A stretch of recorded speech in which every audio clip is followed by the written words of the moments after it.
I'm here to give out free literature at the occupation of Union Square. I've been doing this voluntary work every day for about 2.5 weeks, but I've been with Occupy Wall Street since October. We've given out over 100,000 zines, which are these small pamphlets. They're all related to anarchist principles, the idea of working towards a society where people are treated more equally, where we don't have these centralized bodies of power telling people what to do, and instead we all work together freely.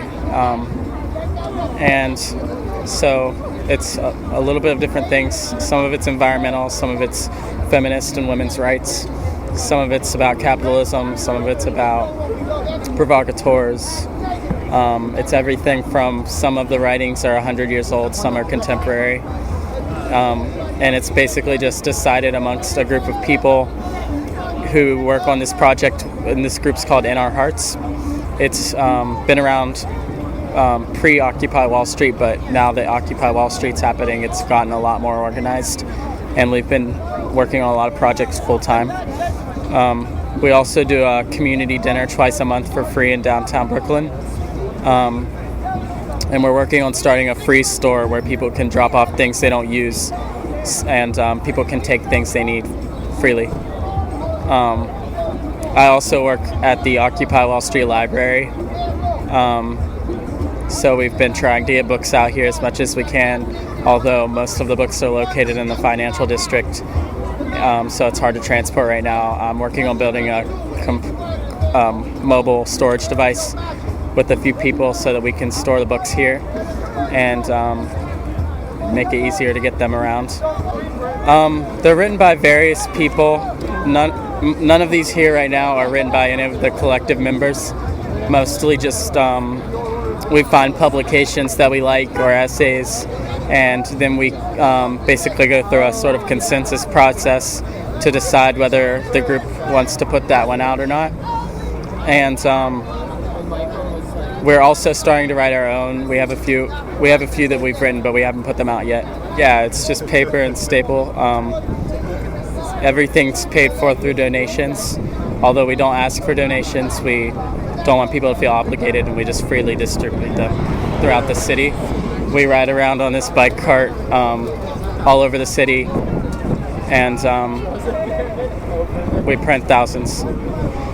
Personally, I feel any violence or any property damage is likely to be instigated by agent provocateurs, and I think that's dangerous for the movement. I think the black bloc tactic is something that's been used for various movements throughout the United States.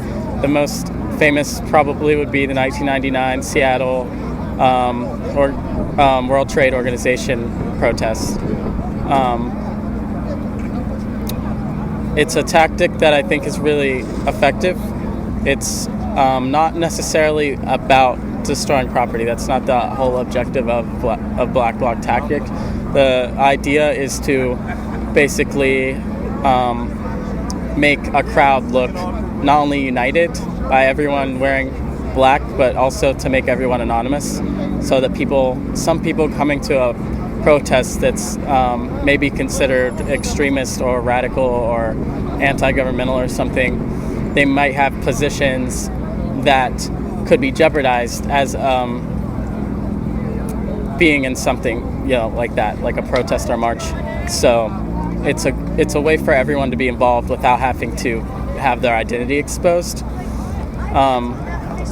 Also, I think that a lot of, obviously, there is the problem of provocateurs, initiating things, and that's really important to be aware of.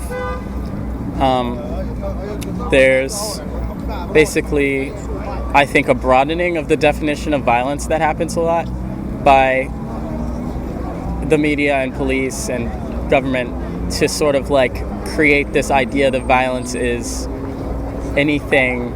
I just feel like they put more emphasis on property destruction as violence than they do on emphasis of violence against people, which I see as real violence. Real violence is hurting someone.